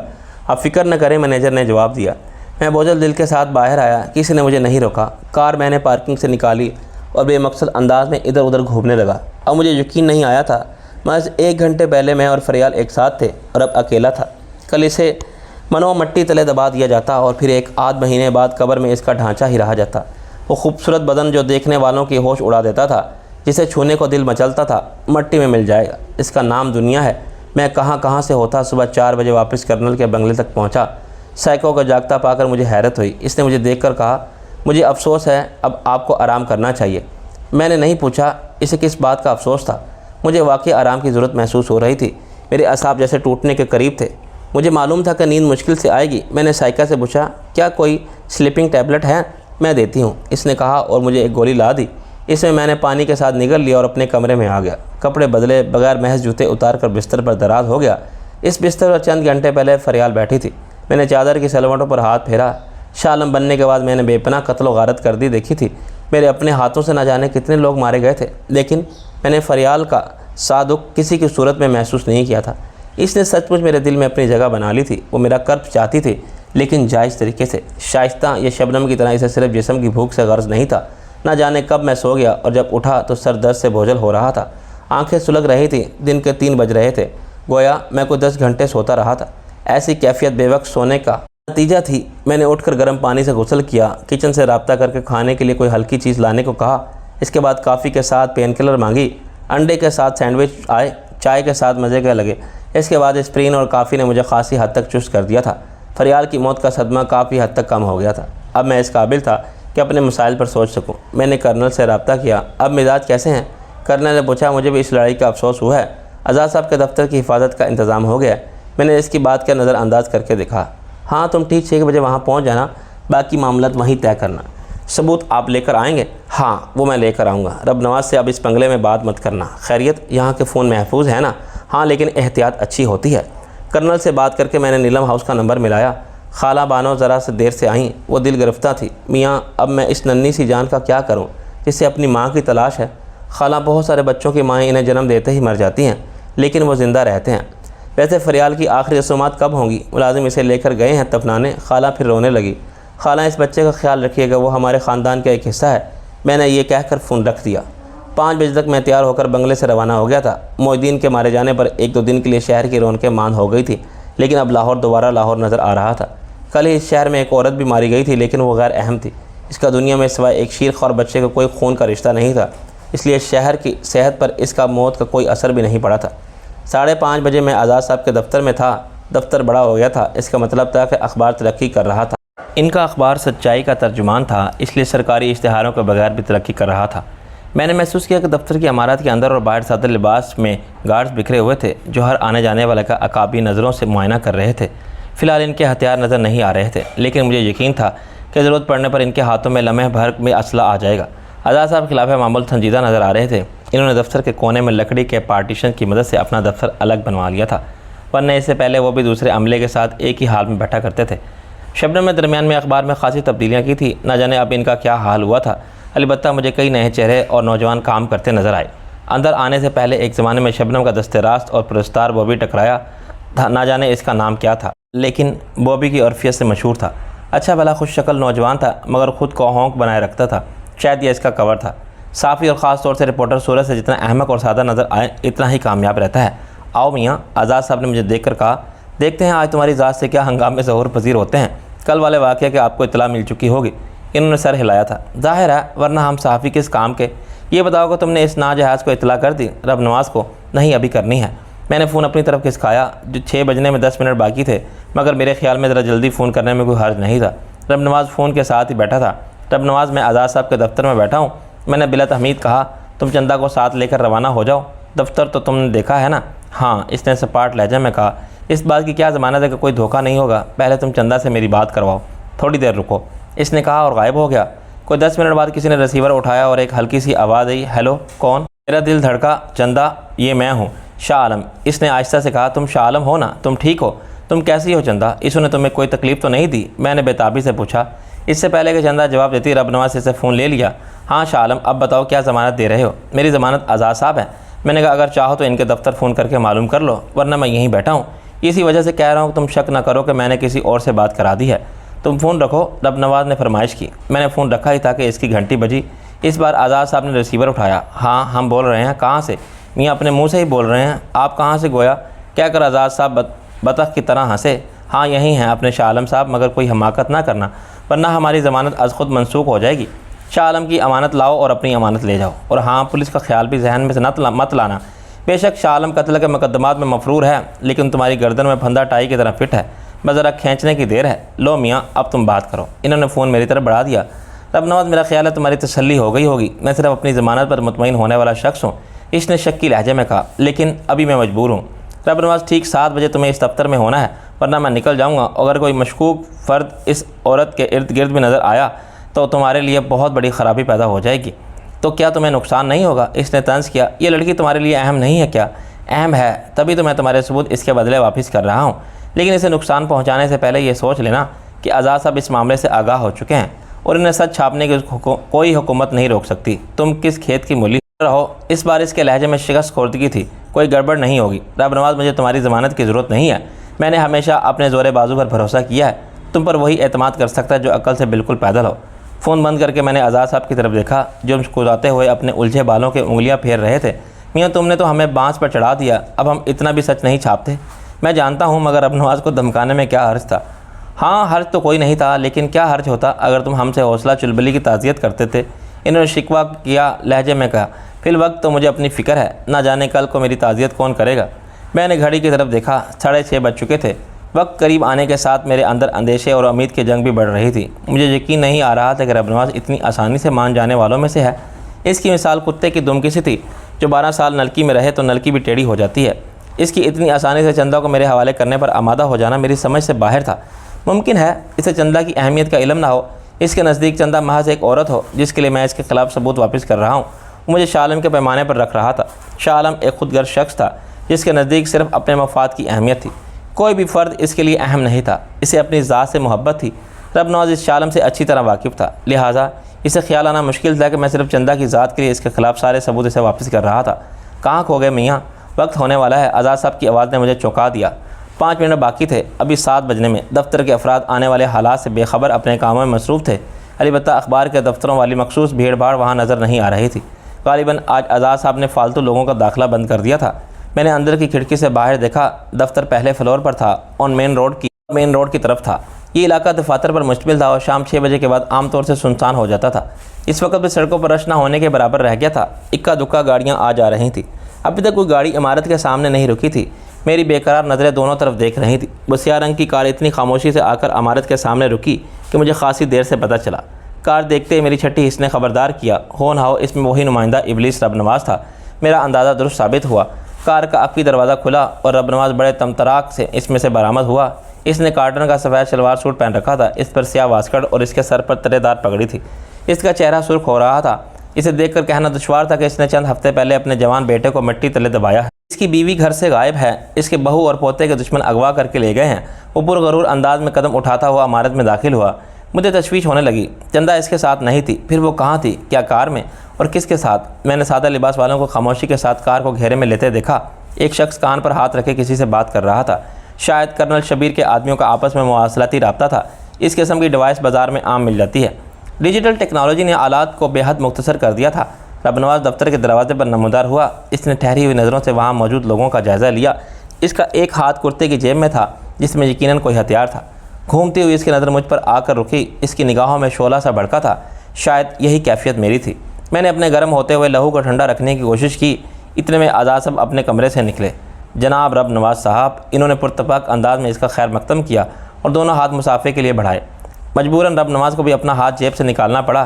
कहिए, आज कैसे ज़हमत की इस खाना ख़राब में? रब नवाज़ ने एक बार फिर मेरी तरफ देखा। कुछ पुराना हिसाब किताब है। हिसाब वाकई बढ़ता जा रहा है, मैंने इस्तेज़ाइया अंदाज में कहा। लेकिन तुम्हारी तरह रब नवाज़, आप दोनों अंदर आ जाएं। यहाँ बीच मैदान गुफ्तगू ज़र अना मुनासिब रहेगी। आज़ाद साहब बोले। मैं और रब नवाज़ आज़ाद साहब के कमरे में आ गए। मैंने बैठते हुए कहा, चंदा कहाँ है? पहले मेरे सबूत दिखाओ। सबूत अभी आ रहे हैं। तो चंदा भी आ रही है? रब नवाज़ ने इत्मीनान से कहा। मेरे गुस्से की इंतहा न रही। इसने धोखा किया था। मैंने यकदम पिस्टल निकाल कर रब नवाज़ पर तान लिया। मुझे मालूम था तुम धोखा करोगे। रब नवाज़ के सुकून में कोई फ़र्क नहीं आया। उसी तरह मुस्कुराता रहा। तुम जल्दबाजी कर रहे हो शाह आलम। मेरे पिस्टल निकाल लेने से आज़ाद साहब भी परेशान नज़र आने लगे। मियाँ, ये क्या कर रहे हो? मुज़ाकरात की मेज़ पर तोप निकाल रहे हो? आज़ाद साहब, ये बातों से मानने वाला शय नहीं है। बोलो, चंदा कहाँ है? नीचे गाड़ी में। रब नवाज़ आहिस्ता से बोला। मेरे 2 साथी हैं, चंदा भी गाड़ी में है। मैंने इसे मशकूक नज़रों से देखा। इस बात का क्या सबूत है? रब नवाज ने जीप से एक मोबाइल फ़ोन नुमा आला निकाला और इसका बटन दबाकर बोला, 1 मिनट के लिए लड़की का चेहरा दिखाओ। फिर इसने इसे अपनी जेब में रखते हुए मुझसे कहा, जाकर देख लो। मैं बाहर खिड़की की तरफ आया। कार का अकबी शीशा नीचे हुआ और इसमें चंदा का चेहरा नज़र आया। वो बिल्कुल चंदा लग रही थी। फिर शीशा वापस ऊपर चला गया। मैं वापस आया। सूरत तो चंदा जैसी है, लेकिन मेकअप से किसी लड़की को तो ऐसा हुलिया बनाकर पेश किया जा सकता है। मेरी चंदा से बात कराओ। रब नवाज ने ज़रा देर सोचकर आला दबाया, अपनी जेब से बरामद किया, लड़की से बात कराओ, और फिर आला मेरी तरफ बढ़ा दिया। चंदा, मैंने तेज़ी से कहा। शाह आलम, इसकी आवाज़ आई। तुम चंदा ही हो ना? हाँ, इसने जवाब दिया। आवाज़ बिल्कुल चंदा की थी। रब नवाज हंसा। लो जनाब, आजकल आशिक मशहूर एक दूसरे को पहचान नहीं पाते। मैंने इसकी बात नज़रअंदाज करके चंदा से पूछा, तुमने शाइस्ता को इस बात पर मारा था, ये तुम क्यों पूछ रहे हो? इसने हैरत से कहा, तुम्हें अच्छी तरह मालूम है कि तुम इसकी ज़ुबान खुलवानी थी। रब नवाज के खिलाफ सबूत चाहिए थे। खां जी की सालगिरह किस दिन होती है? 12 अगस्त को। इसने फ़ौरन कहा, लेकिन तुम ये सब क्यों पूछ रहे हो? Thanks God. मैंने दिल से कहा, चंदा बस कुछ देर की बात है, फिर तुम मेरे पास होगी। आला मैंने रब नवाज की तरफ बढ़ा दिया। अब मैं मुतमईन हूँ। इसने जेब से सिगरेट केस निकाल कर इसमें से एक सिगरेट निकाली और उसे तलाई लाइटर से सुलगाया। अब मेरी तसल्ली भी कराओ। इसने धुआं फिज़ा में उगला। मैंने फ़ोन अपनी तरफ करके कर्नल का मोबाइल नंबर मिलाया। कर्नल, आप कहाँ हैं? मैंने देखा रब नवाज कर्नल के लफ्ज़ पर चौंका था। कर्नल ने जवाब दिया, बस पहुँचने ही वाला हूँ। क्या रब नवाज आ गया? जी आ गया है और आपके फ़राक में तड़प रहा है। मैंने हंसकर कहा, वो इडियट अपने खिलाफ सबूतों के लिए तड़प रहा है, कोई गड़बड़ तो नहीं हुई? मैंने अपने आदमी चारों तरफ फैला दिए हैं। इनकी तरफ से अब तक मुझे कोई नेगेटिव रिपोर्ट नहीं मिली। चंदा कहाँ है? नीचे स्याह रंग की गाड़ी खड़ी है, इसमें है। क्या तुम मुतमईन हो? मेरा मतलब है वो चंदा ही है ना? हाँ, मैं मुतमईन हूँ, मैंने इससे बात भी की है। गुड, मैं बस पहुँच गया हूँ। कर्नल कहा कि और फ़ोन बंद कर। मैंने रब नवाज की तरफ देखा। तुम्हारी अमानत भी पहुँचने वाली है, लेकिन तबादला इसी दफ्तर में होगा। इसने सर हिलाया। हाँ, बशर्त ये कि मैं सबूतों से मुतमईन हो गया। तुम्हें मुतमईन होना पड़ेगा। मैंने ज़ोर देकर कहा, तुम्हारे पास इसके सिवा कोई चारा नहीं है। इसने दोबारा सर हिलाया, लेकिन मुँह से कुछ कहा नहीं। मैं बेचैनी से कर्नल का इंतज़ार कर रहा था। वो आ चुका था, शायद नीचे अपने आदमियों से रिपोर्ट ले रहा था। मैंने देखा कि रब नवाज भी इस कदर फ़िक्रमंद नज़र आने लगा था कि इसका हाथ दोबारा जेब की तरफ चला गया था, जिसमें कोई महलिक एहतियार था। मैं बिल्कुल तैयार था। अगर इसने हथियार निकालने में कोई धोखा करने की कोशिश की तो मैं इसके सर में सुराख करने का कतई फ़ैसला कर चुका था। खुदा करके कर्नल नमदार हुआ। इसने हस्ब मामूल आम सा सूट पहन रखा था। इसने तेज़ नज़रों से रब नवाज को देखा, फिर मेरी तरफ देख कर कहा, क्या तुम मुतमईन हो? ये कोई धोखा तो नहीं करेगा? मैं सांप या बिच्छू पर एतबार कर सकता हूँ, लेकिन रब नवाज पर नहीं। मैंने साफ गोई से कहा, लेकिन फ़िलवक्त इसकी गर्दन फंसी हुई है। कर्नल ने सर हिलाया और अपने लिबास से निकालकर एक पैकेट मेरे सामने रख दिया। रब नवाज ने शोला फिशा नज़रों से मुझे देखा। शाह आलम, ये तुम अच्छा नहीं कर रहे हो। चंदा को मैंने अपने पास रखा। इसे दूसरी पार्टी मांग रही थी, लेकिन मैंने इसे इनके हवाले नहीं किया, और तुम ये सबूत दूसरों को दिखाते फिर रहे हो। इससे कोई फ़र्क नहीं पड़ता। ये सब मेरे एतमाद के लोग हैं और मुझ पर एहसान ना जताओ। अगर तुम चंदा को भी राह के हवाले कर देते तो मुझ पर दबाव डालने के लिए तुम्हारे पास क्या रह जाता? मैंने तंज किया, ये लो, इन्हें चेक कर लो। मैंने इनमें से किसी चीज़ की कापी नहीं बनाई और ना ही कुछ अपने पास रखा है। मैं इस मामले में बेबस हूँ। इसने सपाट लहजे में कहा, अगर तुमने कुछ रख लिया है तब भी मैं यकीन करने पर मजबूर हूँ, वरना जिस तरह तुम मुझ पर भरोसा नहीं कर सकते, इसी तरह मैं तुम पर भी भरोसा नहीं कर सकता। मुझे अपनी सतह पर मत रखो। अगर मैं तुम्हारी सतह पर आया तो तुम यहाँ सुकून से ना बैठे होते, कब्र या काल कोठरी में पड़े होते। रब नवाज मामूली आदमी नहीं है। इसके होंठों पर पुरगरूर मुस्कुराहट नमूदार हुई। मेरे खिलाफ कुछ करने से पहले दुश्मन 100 मरतबा सोचता है, फिर भी करने की हिम्मत नहीं करता। दुश्मन पालना हमारा ख़ानदानी शौक़ है और दुश्मनी निभाना हमारी रिवायत है। मैंने अफसोस से इसे देखा। इसके सर से गरूर का सौदा अब तक नहीं निकला था। इस ख्याल में मैं इससे डर गया था और इसी वजह से मैं ये सबूत किसी अदालत में पेश करने की जरूरत ना कर सका था। बातें करने की बजाय बेहतर था होगा अगर तुम ये सब देख लो। कर्नल ने इसे खुश्क लहजे में मशवरा दिया। रब नवाज ने गहरी सांस ली। इसका कोई फ़ायदा तो नहीं है, लेकिन तुम कहते हो तो मैं ये काम कर लेता हूँ। इसने पैकेट अपनी तरफ खींचा। इस पर से टेप उतार कर इसने लिफाफा खोला और ज़रा आड़ में होकर अंदर रखी हुई चीज़ें देखने लगा। मरहूम दिलावर शाह ने बड़ी मेहनत से इसके ख़िलाफ़ ये सारा मवाद जमा किया था और इससे फ़ायदा उठाए बगैर इस दार फ़ानी से कूच कर गया था। खुशकिस्मती से ये सब मेरे हाथ आ गया था और आज मेरे काम आ रहा था। रईस इन सब सबूतों के नकूल और फ़ोटो कापीज़ रब नवाज को पहले ही पार्सल कर चुका था, इसलिए रब नवाज के लिए ये सब कुछ नामानूस था। इसके बावजूद इन्हें देखते और मुआयना करते हुए इसके चेहरे पर जल्जले के तासुरात नमूदार हुए। इसके हाथ कांपने लगे थे। थोड़ी देर पहले ही शख्स कितने गरूर से दुश्मनियाँ पालने का दावा कर रहा था। इसने जल्दी जल्दी सब समेट कर वापस लिफाफे में डाला। अचानक कर्नल के हाथ में रिवाल्वर नज़र आने लगा था। ख़बरदार, अपने हाथ दूर रखो मेज़ पर। यह क्या हरकत है? कौन है ये शख्स? शाह आलम, रब नवाज ने गुस्से से पूछा। मैं भी नहीं जानता, मैंने सादगी से जवाब दिया, लेकिन बेहतर होगा तुम इसकी बात पर अमल करो। इसके हाथ में हथियार है। कर्नल ने ज़रा आगे होकर लिफाफा वापस खींच लिया। इस पर रब नवाज ने एहतजाज करना चाहा तो कर्नल ने कहा, पहले तुम लड़की को यहाँ बुलाओ। जिस तरह तुमने अपनी तसल्ली की है इसी तरह हम भी अपनी तसल्ली करेंगे, तभी तबादला अमल में आएगा। रब नवाज कुछ देर तक मारे तैश के होंठ चबाता रहा, फिर इसने अपनी जीभ से राब्ते का आला निकाला और धाड़ कर बोला को ऊपर लाओ, लेकिन किसी पॉइंट पर किसी ने ज़रा सी गलत हरकत की तो इसका भेजा उड़ा देना। रब नवाज ये गलत है। मैंने इस तरह से कहा, तुम सही नहीं कर रहे हो। सही तो मेरे साथ भी नहीं हो रहा। मैंने खिड़की के में आकर देखा, कार से एक शख्स चंदा के साथ उतरा था। इसका हाथ ऐन चंदा की कमर पर था, जिसमें यकीनन कोई हथियार था। इसने चंदा को गन पॉइंट पर ले रखा था। चंदा यूं सर झुकाए चल रही थी जैसे मुकम्मल तौर पर बेबस हो गई हो। मुझे इस पर हैरत थी, वरना एक दो आदमियों को तो वो खातिर में ही नहीं लाती थी। शायद इसके साथ कैद में जुल्म हुआ था। इसकी हालत दुरुस्त नहीं लग रही थी। वो चलते चलते हल्का सा लड़खड़ा भी रही थी। जब वो नज़रों से ओझल हो गई तो मैं कमरे की तरफ पलटा। ऐन इसी लम्हे मेरी नज़र एक शख्स पर पड़ी। ये कचरा उठाने वाला डब्बा लेकर अंदर आ रहा था। इसने अपना डब्बा दरमियान में रखा और सारे डस्टबिन उठा कर इसमें डालने लगा। वो कचरा उठाने वाला था। कुछ देर बाद चंदा दफ्तर के हाल से दरवाजे पर नमूदार हुई। वो शख्स बदस्तूर इसके अक्म में था। किसी ने इनकी तरफ तवज्जो नहीं दी। बाज़ ने चंदा को दिलचस्पी से देखा और बाज़ किसी को एहसास नहीं हुआ कि इसकी कमर में पिस्टल की नाल थी जो इससे इंच भर के फासले पर थी। चंदा ने सर झुका रखा था। धकेलने पर वो बादल नाख्वास्ता आगे बढ़ी। मैंने इशारे से इस तरफ बुलाया। मुझे देखकर वो ठटकी, फिर मेरी तरफ आना चाहा लेकिन रुक गई। गालिबन इस शख्स ने आगे आने की इजाज़त नहीं दी थी।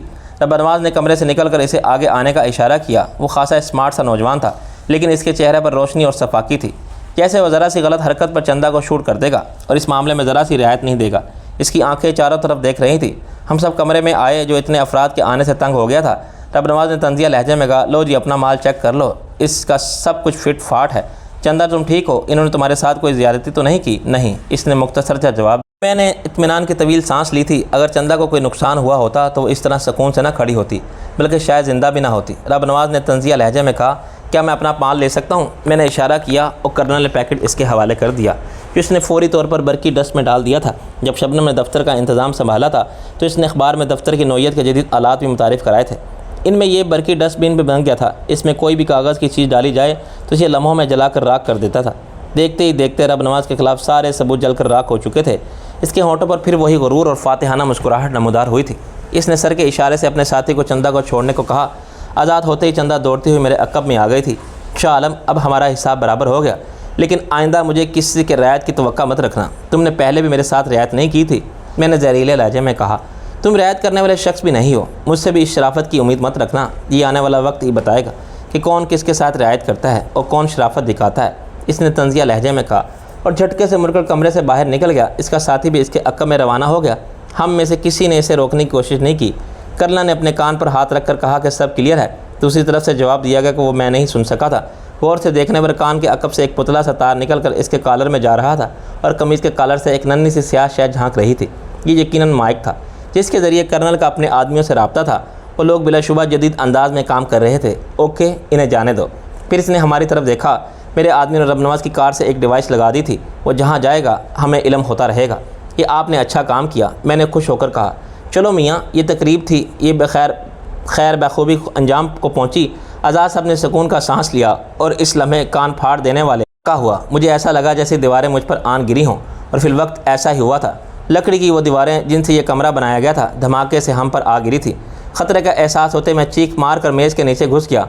बेशुमार चीज़ें गिरने और लोगों की चीखों पुकार से यूँ लग रहा था जैसे ज़लज़ला आ गया हो। फिर मुझे चंदा का ख्याल आया। मैंने चीख कर इसे आवाज़ दी, लेकिन इसकी तरफ से कोई जवाब नहीं मिला। मैंने उठने की कोशिश की। मेरी टांग पर कोई वज़नी शय गिरी हुई थी, जिसकी वजह से मैं हिलने से कासिर था। फिर मैंने कर्नल की आवाज़ सुनी, जो चीख कर अपने आदमियों को बुला रहा था। ये एक मारूफ दफ्तर की इमारत थी। थोड़ी देर पहले ही वहाँ लोगों का हजूम हो गया था। फिर कर्नल के आदमी आ गए। इन्होंने पेशा वराना अंदाज में इमदादी कार्रवाई की और सबसे पहले कमरे का मलबा हटाया। पैबा मुश्किल सीधा खड़ा हुआ था। थोड़ी देर पहले जिस जगह एक खूबसूरत और मारूफ अखबारी दफ्तर था, अब वहाँ सिवाय तबाही और बर्बादी कुछ नहीं था। हर तरफ टूटे फूटे दीवारों पर जा बजा खून के लोथड़े थे और इंसानी जिस्मों के टुकड़े चिपके थे। बम ने कई इंसानों जिस्म के चीथड़े उड़ा दिए थे। 2 अफराद सकीन हद तक ज़ख्मी थे। एक का बाजू शाने पर से गायब था और दूसरे की अंतरियाँ इसके पेट से बाहर आ गई थी। लोग इन्हें उठाकर ले जा रहे थे। मैं पागलों की तरह चंदा की तलाश में था। मलबे तले से कर्नल और आज़ाद साहब सही हालत में निकल आए थे, लेकिन चंदा अभी तक गायब थी। मैं चीज़ें हटाकर इधर उधर कर रहा था। माँ, मेरे हाथ में एक पैर आ गया। बिलाशुबा ये नस्वानी पैर था। मैंने पैर खींचा तो मलबे तले से जिस्म नमदार होने लगा। ये चंदा ही थी। इसके जिस्म पर वही सूट था जो इसने मुझसे बिछड़ते हुए पहना हुआ था। मैंने मलबा हटाया तो इसका चेहरा सामने आ गया। वो सीने के बल गिरी थी। चेहरा एक ही सूरत में पुश की तरफ आ सकता था। जब से इस गर्दन की हड्डी टूट जाती, मेरे आंखों तले अंधेरा अच्छा छा गया था। मेरे मुंह से चीख निकली और मैंने दीवारों की तरफ बाहर जाने की कोशिश की। किसी ने मुझे रोकना चाहा, मैंने इसे दूर झटक दिया। फिर कई अफराद मुझसे चिमट गए। आज़ाद साहब चिल्ला चिल्ला कर कह रहे थे, मियाँ होश करो, ये वक्त होश का है। मैं चिल्ला चिल्ला कर रब नवाज़ को कत्ल करने का ऐलान कर रहा था। अगर 3-4 आदमियों ने मुझे काबू न कर रखा होता तो मैं फिल्मी हीरो की तरह पैदल ही रब नवाज़ के ताक़ुब में रवाना हो जाता। इस वक्त मैं जुनून की हदों को छू रहा था। इसमें कोई शुबा नहीं था कि यह धमाका रब नवाज़ ने करवाया था। वो कमीना आदमी पहले से मंसूबा बनाकर आया था। अगर वो इस वक्त मेरे हाथ आ जाता तो मैं बिलाशुबा इसकी गर्दन मरोड़ देता, मगर मेरे इस जुनून को कर्नल के एक झटके ने ख़त्म कर दिया। ये चंदा नहीं थी। मैंने घूम कर देखा, कर्नल चंदा के मुर्दा जिस्म के पास बैठा था, लेकिन वो चंदा कहाँ थी। कर्नल इसकी गर्दन से कोई झली नुमा शय अलग कर रहा था। ये मास्क था। जब इसने मास्क उतारा तो बालों समेत चंदा का चेहरा इसके चेहरे से उतर गया। नीचे से एक अजनबी और मामूली सूरत शक्ल की लड़की बरामद हुई। बस इसकी जिसामत चंदा के मुतशाबह थी। मास्क उतार कर्नल ने एक बार फिर मेरी तरफ देखा। ये चंदा नहीं है, रब नवाज़ ने हमारे साथ धोखा किया है। चंदा ने ज़िंदा होने की खबर ने मेरे जिस्म में जैसे दोबारा ज़िंदगी दौड़ा दी थी, मगर साथ ही इसे ये एहसास भी हुआ कि चंदा बदस्तूर रब नवाज़ के कब्ज़े में है। मैंने सर झटका, इसलिए मुझे चंदा की आवाज़ सुनाई थी। हाँ, वो चंदा ही होगी। कर्नल उठ खड़ा हुआ, मगर कहीं और। रब नवाज़ ने चालाकी से काम लिया। तुम्हारा या किसी और की तरफ जहन इसकी तरफ नहीं गया था। मेरे जहन पर मायूसी तारी होने लगी थी। इस लम्हे आज़ाद साहब के कमरे में मौजूद फ़ोन की घंटी बजी। इत्तफाक से वही सही सलामत रहा था और इसका रिसीवर क्रैडल पर था। आज़ाद साहब ने अपने चेहरे पर आया खून साफ़ करते हुए फ़ोन रिसीव किया। फिर तलखी से बोले, हाँ ज़िंदा है। नुत्फ़ा ना तहकीक। मैंने लपक कर इनसे फ़ोन छीन लिया। दूसरी तरफ रब नवाज़ था। मैंने इसे एक से एक गालियाँ दी थी। वो हंसता रहा। फिर इसने कहा, शाह आलम, दिल नवाज़ के मरने पर मैंने कसम खाई थी कि तुझे और तुझसे मुतालिक हर शख्स को इबरत का निशान बना दूँगा। चंदा कहाँ है? मैंने धाड़ कर कहा। आहिस्ता मेरी जान, मैं बहरा नहीं हूँ। तुम्हारी चांदनी बेगम मेरे पास है और आज रात मैं इसके शफाफ बदन की चांदनी में से फिर गालियाँ देने लगा। मैं बेमानी धमकियों से नवाजने लगा था। आखिर मेरा बनवाज ने पुरगरूर कहका लगाकर फ़ोन बंद कर दिया। मैंने सर थाम लिया था। कर्नल ने मेरा इशारा थपका था। इतना मायूस होने की ज़रूरत नहीं यंग मैन, तू और क्या करूँ? मैंने तलखी से कहा। अब हमारे पास रहा ही क्या है? चंदा को बचाने के लिए वह सबूत और अबनवाज के पास अपने हाथ दे से जला चुका है। ऐसा नहीं है बरखुरदार। कर्नल के चेहरे पर मैनी खैज मुस्कुराहट नमूदार हुई। क्या मतलब? मैंने गौर से इसे देखा। कर्नल की मुस्कुराहट कायम थी। इसने कुछ कहने की बजाय अपने लिबास से एक लिफाफा बरामद किया, वैसा ही लिफाफा जिसमें वह सबूत लाया था जो रबनवाज जलाकर खाकस्तर कर चुका था। और जब बात मेरी समझ में आई तो मैं उछल पड़ा। आपने रबनवाज को गलत लिफाफा दिया था। इसने असबात में सर हिलाया। मैं इस पर एतबार नहीं कर सकता था और ये मेरी जिम्मेदारी थी कि चंदा तुम तक पहुँच रहे, वरना यह सबूत भी इसको ना मिले। अगर वो धोखेबाजी ना करता और ये घनावनी हरकत ना करता तो मैं कल खुद ये लिफाफा इससे पार्सल कर देता। मगर अब वाह मियाँ, तुमने तो कमाल कर दिया। आज़ाद साहब बोले, अब देखना हम इसकी कैसी ऐसी कम तैसी करते हैं। इसकी दुम में अखबार नुमा बनाकर फिट किया और हमारा नाम अबू बकर आज़ाद नहीं। मेरा ख्याल है तुम्हें यहाँ से चले जाना चाहिए। कर्नल ने कहा, इससे पहले कि पुलिस आए और ना ही तुम्हारा जिक्र आना चाहिए। आज़ाद साहब के दफ्तर में बड़ी तबाही आई थी। हलाक होने वालों में 2 अफराद बाहर से आए थे और एक अखबार का क्लर्क था। ज़ख्मी होने वाले दोनों अफराद न्यूज़ के शोबे से ताल्लुक़ रखते थे। बिलाशुबा अबू बकर आज़ाद मजबूत असाब के थे। इन्होंने बड़ी जल्दी खुद पर काबू पा लिया था और अपने आदमियों को अहकामात दे रहे थे, चाहे कुछ भी हो जाए। अखबार कल हर सूरत शाया होना था। हो जाने वाला काम तलाश किया जा रहा था। इस इमारत में दूसरे अखबार और रसाइल के दफातर भी थे। इनके मालिकान और कारकुन भी आ गए थे। मुझे मालूम था कि कल का दिन रबनवाज के लिए तबाहकुन होगा। इसने बम धमाका करके आज़ाद साहब के दफ्तर के साथ अपनी सियासी साख भी तबाह कर ली थी। जब मैं वहाँ से रवाना हुआ तो आज़ाद साहब इदारिये का आगाज़ कर चुके थे और इस काम में इतने मसरूफ़ थे कि इन्हें अपने ज़ख्मों का भी एहसास नहीं था। मैं वहाँ से कर्नल की एक गाड़ी में रवाना हुआ। इसके वसाइल मेरे लिए वक्फ होकर रह गए थे। मैंने इसके बदले से इसकी कोई अदायगी भी नहीं कर रहा था, ना ही इसने कोई मुतालबा किया। साइका मेरी हालत देखकर परेशान हो गई थी। ये आपको क्या हुआ? मैंने इसे मुख्तसरन वाक़या सुनाए। धमाके से गिरने वाले मलबे ने मेरा जिस्म दुखा दिया था। मैं शिद्दत से किसी पेन किलर की ज़रूरत महसूस कर रहा था, लेकिन पहले मैंने गुस्ल करना मुनासिब समझा। गर्म पानी ने मेरे दर्द को सुकून दिया था। काफ़ी के साथ पेन किलर ने रहे सेहत दर्द को भी ख़त्म कर दिया था। ज़ख्म मामूली नौयत के थे। इन पर मैंने मेडिकेटेड पट्टियाँ लगा दी। साइका ने अफसोस किया और फिर मेरा मूड देखकर वहाँ से खिसक गई थी। मुझे चंदा की फ़िक्र सता रही थी। रबनवाज जैसे लोग धमकी नहीं देते, इस पर अमल भी किया करते थे। इसने चंदा के बारे में जो गंदे अज़ाइम ज़ाहिर किए थे, इस पर अमल करने का इसका इरादा भी था और इससे मैं रोक नहीं सकता था। मुझे फ़िक्र थी कि अब तक कर्नल ने मुझसे रब्ता नहीं किया था। मैंने खुद इससे रब्ते का फ़ैसला किया। इसने मुझे रवाना करते हुए कहा था कि मैं चंदा की फ़िक्र ना करूँ, रबनवाज इसका कुछ नहीं बिगाड़ सकेगा। इसके बावजूद मुझे इत्मीनान नहीं हो रहा था। मैंने साइका से कर्नल को कॉल मिलाने के लिए कहा। 1 मिनट बाद कर्नल लाइन पर था। आपने रबनवाज से बात की? हाँ, इसने जवाब दिया, बल्कि इसे कुछ चीज़ें फिक्स भी की हैं। इन्हें देखकर इसके होश ठिकाने आगे होंगे। क्या मैं इससे बात कर सकता हूँ? हाँ कर लो, मगर ज़्यादा लंबी बात ना करना। रबनवाज के हाथ भी कम लंबे नहीं हैं। मुमकिन है वो इन लाइनों का सुराग लगा ले। मैं ज़्यादा देर बात नहीं करूँगा। मैंने इसे यकीन दिलाया और फिर ज़रा रुक कर कहा, कर्नल आप मेरे लिए जो कर रहे हैं मैं इसके लिए आपका शुक्रगुजार हूँ। हाँ, इसकी ज़रूरत नहीं, वो बोला। और हाँ, धमाका करने वाला पकड़ा गया है। वो सफाई करने वाले के भेस में आया था, लेकिन नीचे जाते हुए असल सफाई करने वाला आ गया। इसने शोर मचाया तो मुजरम ने भागने की कोशिश की थी, मगर मेरे आदमियों ने इसे पकड़ लिया था। इसने कबूल कर लिया था कि बम इसे रबनवाज ने देकर भेजा था। इस वक्त वो ड्यूटी मजिस्ट्रेट के सामने इकबाली बयान दे रहा था। इसके बाद इसे FIA के हवाले कर दिया जाएगा। ये आपने काम की खबर सुनाई है। मैंने खुश होकर कहा, रबनवाज के गले में इस बम धमाके का पट्टा भी फिट हो जाएगा ही होगा। कर्नल ने कहा और फ़ोन बंद कर दिया। मैंने साइका को रबनवाज का नंबर बताकर इससे मिलाने के लिए कहा। हस्बे मामूल फ़ोन इसके किसी मुलाजिम ने उठाया था। कौन है? तुम्हारा और रबनवाज का मुश्तरका बाप। मैंने गर्रा के कहा, इसे फ़ौरन बुलाओ। वो मेरे लहजे से डर गया। अभी बुलाता हूँ जी। रबनवाज ने आते ही अपनी मादरी ज़बान में बात शुरू कर दी। शाह आलम धोखेबाज, मैं तुम्हें देख लूँगा। मैंने कहका मारा, ज़रूर देखना। क्या तुमने मुझे अक्ल से बिल्कुल ही पैदल समझ रखा था? मैं इसी वक्त नकली चंदा को पहचान गया था, इसलिए मेरे इशारे पर तुम्हें नकली लिफाफा दे दिया गया। बकवास करते हो तुम, इसने खोखले लहजे में कहा। तुमने इस वक्त क्यों नहीं कहा? मैंने सोचा ज़रा देख लें यह खातून कौन है। चंदा को मैं बाद में वापस ले सकता हूँ, अब वो तुम्हें कभी नहीं मिलेगी। कल तक इसकी बोटियाँ भी कुत्ते चबा चुके होंगे, पहले मेरे 2 पैरों वाले कुत्ते और फिर 4 पैरों वाले कुत्ते। इसने मुझे मुश्तल करने की कोशिश की। रबनवाज, अब मैं इन हरबों में आने वाला नहीं हूँ। चंदा मेरे लिए अहम है, लेकिन इतनी भी अहम नहीं है कि मैं इसके लिए तुमसे बार बार धोखे खाऊँ। तुमने मेरी फेयर डील को अपनी हरकत से ख़राब किया है। अब मामला सिर्फ चंदा की वापसी तक महदूद नहीं रहेगा। क्या मतलब है तुम्हारा? रबनवाज, तुम्हारी वजह से मेरा और मेरे जाने वालों का बहुत नुकसान हो चुका है। अब तुम्हें इन सब का हर्जाना भी देना होगा। तुम्हारा दिमाग ख़राब हो गया है। मैं तुम्हें एक पैसा नहीं दूंगा। रबनवाज, तुम्हारी ज़िंदगी इतनी सस्ती नहीं है कि तुम इसे चंद करोड़ के लिए कुर्बान कर दो। आखिर वतन फरोशी करके तुमने जो दौलत कमाई है वो कब्र में तो तुम्हारे काम आने से रही। वहाँ जिन अमाल की ज़रूरत होती है तुम्हारे पास सिरे से नहीं है। अपने मुल्ला ही कम नहीं है, अब तुम जैसे लोग भी कब्र से डराने लगे हैं। वो बोला, मेरी समझ में नहीं आता तुमने इतना आकबत नाअंदेशा कदम उठाया है क्यों? तुम्हें अंदाज़ा है तुमने पूरी सहाफ़ी बरादरी को अपना मुखालिफ कर लिया है। कल के अखबारात में जो शाया होगा, इसके बाद तुम्हारी सियासी साख तबाह हो जाएगी। भोंकने दो इन प्रेस वालों को, इनकी सुनता ही कौन है? इसने पुरगरूर लहजे में कहा, मेरी आबाई सीट हमेशा पक्की रहती है, ये तुम्हारी गलत फहमी है। मीडिया बड़ी तेज़ी से ताकत पकड़ रहा है। अब ये इंडस्ट्री बनता जा रहा है, जल्द इसमें TV के चैनल भी शामिल हो जाएंगे। इस वक्त तुम इसकी ताकत और असर रसूख का अंदाज़ा नहीं कर सकोगे। मैं एक एक को देख लूँगा, इसने चिल्लाकर कहा। इसका हौसला जवाब दे गया था। इसने गालियाँ देना शुरू कर दी। रबनवाज, तुम्हारा हाल बुरा हो गया है। मैंने तल्खी से इसे आगाह किया। अपने दिमाग से ज़रूर का खन्नास निकाल दो। तुम दुश्मनियाँ पालने की बात करते हो, एक आदमी से तुम मुकाबला नहीं कर सकते। मैं तुम्हें भी देख लूँगा। वो धाड़ा।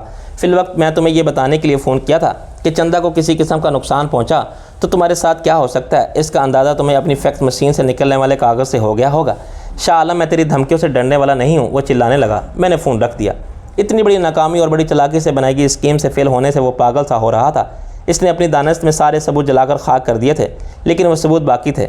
मुझे ज़ेर करने और गालिबन हलाक करने की पुरानी आरज़ू दिल में ही रह गई थी। मुझे एक बार फिर चंदा की फ़िक्र लाहक होने लगी थी। रबनवाज पागल होकर इसे नुकसान पहुंचा सकता था, इसके बारे में अपनी धमकी पर अमल कर सकता था। साइका ने कॉल की, सर आप खाना कब खाएंगे? ले आओ, मैंने इसे कहा। वो थोड़ी देर में ट्रॉली में खाना ले आई और मेज़ पर लगाने लगी। हाथ धोकर आ गया। भूख नहीं थी, लेकिन खाना इतना लजीज था कि मैं ज़्यादा ही खा गया। साइका ने खाने में शरीक होने से इनकार कर दिया। इसने खाना खा लिया था। खाने के बाद इसने बर्तन समेटे तो मैंने चाय की फरमाइश की। अभी लाई, इसने कहा। मुझे हैरत थी कि रबनवाज अब तक आज़ाद था। वाकई दौलत में बड़ी ताकत होती है। आम आदमी बेगुनाह भी हो तो महज शुबे में अंदर हो जाता है। पुलिस इससे इस जुर्म का इकरार करवाने के लिए जो इसने किया ही ना हो, मार मार कर इसे हलाक कर देती है और इस पर कोई पूछता नहीं। लेकिन दूसरी तरफ रबनवाज जैसे दौलतमंद लोग मुल्क से गद्दारी करके भी आज़ादी से ऐश करते हैं, पक्के सबूत के बगैर, और बाज़ औक़ात तो सबूत होने के बावजूद कोई इन पर हाथ नहीं डालता। साइका नहीं आई थी, बल्कि एक शख्स चाय दे गया था। चाय पीते हुए अचानक मुझे मियाँ सुबहान का ख्याल आया था। प्रोफेसर हाशिम रज़ा इसके पास था। मैंने इसको फ़ोन करने का सोचा, नंबर जहन में था। मैंने गैलरी में आकर मियाँ सुबहान का नंबर मिलाया। फ़ोन इसके किसी मुलाजिम ने उठाया। मेरा नाम सुनकर वो चिल्ला गया। कुछ देर बाद मियाँ सुबहान लाइन पर था। शाह आलम, क्या हाल है तुम्हारा? शाह साहब, मैं कुछ मामलात में फंसा हुआ था, इसलिए आपसे रब्ता नहीं हो सका। ये बताएं कि हाशिम रज़ा का क्या हाल है? हाँ बाबा, पता चलता रहा तुमने रबनवाज को बहुत नुकसान पहुँचाया है। इसका जवान बेटा मारा गया। इसने भी बहुत सारे लोगों को नुकसान पहुँचाया है। मैंने तल्खी से कहा, बेशुमार लोग इसकी वजह से तकलीफ़ों से गुजर रहे हैं। क्या आपको कभी इनका ख्याल आया? नाराज़ क्यों होते हो? आदमी है, बंदा बशर है, सबका ख्याल रख नहीं सकता। इसने कहा, इसने हाशिम रज़ा का डिगर गोल कर दिया है। मैंने दोबारा पूछा तो इसने रखाई से जवाब दिया, बाबा ठीक है, अच्छा है। मैंने इसे बताया नहीं कि मैं हाशिम रज़ा के बारे में कर्नल को बता चुका था, यानी ये बात अब सरकार के इल्म में आ गई थी और इससे हाशिम रज़ा को हासिल करने के लिए कुछ ना कुछ किया जा रहा था। कुछ देर बातें करने के बाद इसने अपनी पुरानी पेशकश दोहराई, शाह आलम बाबा, मर्दों की तरह मैदान में आकर काम करो, क्या औरतों की तरह किसी दूसरे मुल्क जाकर छुप रहे हो? शाह साहब, आप जानते हैं मेरे दुश्मनों की तादाद कम नहीं है। रब नवाज तो अब मेरे खून का प्यासा हो रहा है। सुना है तुमने इसकी बहू और पोते को अगवा कर लिया है। इसकी ज़ुबान से फरियाल का जिक्र सुनकर मुझे कसक सी हुई थी। वो प्यारी सी हस्ती मेरे लिए अपनी जान देकर मनो मिट्टी तले जा चुकी थी और इसका बच्चा इस वक्त नीलम हाउस में था। मैंने कहा, बकवास करता है, इसकी बहू अपनी मर्ज़ी से मेरे साथ आई थी, वो खुद इसकी कैद में थी। अब मुझे नहीं मालूम कि वो कहाँ है। रब नवाज से मेरी दुश्मनी है, लेकिन मैं दुश्मनी अपने बलबूते पर करता हूँ, औरतों के ज़ोर पर नहीं। ये काम रब नवाज जैसे ज़ख्ने करते हैं। मैं जानता हूँ तुम्हें शाह आलम, तुमने इसने जवाब दिया, तुम्हारी कदर भी करता हूँ। एक बार फिर कह रहा हूँ, रब नवाज के ख़िलाफ़ किसी मदद की ज़रूरत हो तो बिला झिझक मुझे कहना। ज़रूर शाह साहब, आपका शुक्रिया। मैंने कहकर फ़ोन बंद कर दिया। सुभान शाह के लहजे से लग रहा था कि वो हाशिम रज़ा के मसले पर अब मुझसे मज़ीद कोई बात नहीं करना चाह रहा था। मेरे अंदर घंटी बजने लगी थी। सुभान शाह की नीयत दुरुस्त नहीं लग रही थी। प्रोफेसर हाशिम रज़ा इस वक्त करोड़ों की आसामी था। इसे किसी भी दौलतमंद मुल्क के हाथ बेचकर इसके पैसे आसानी खड़े किए जा सकते थे। गोया जिस खतरे से इस मुल्क को महफूज रखने के लिए मैंने प्रोफेसर को रब नवाज के पास जाने से बचाया था, सुभान शाह की तरफ से वही खतरा सामने आ रहा था। मुझे मालूम नहीं था कि कौन सी एजेंसी इस पर काम कर रही है और कहाँ काम कर रही है। ये मुल्क की सलामती बल्कि एक तरह से दुनिया की सलामती का मामला भी था। इसमें सरकारी अंदाज में काम करना मुनासिब नहीं था। फौरी पेशकदमी ही हमें आने वाले ख़तरात से महफूज रख सकती थी। मैंने कर्नल से रब्ता किया, आपसे एक ज़रूरी बात करनी है। मैं तुम्हारी तरफ आ रहा हूँ। कर्नल ने कहा, 10 मिनट में पहुँच जाऊँगा। मैं इंतज़ार कर रहा हूँ। मैंने फ़ोन बंद कर दिया। कर्नल 10 मिनट में पहुँचा। इसने आते ही कहा,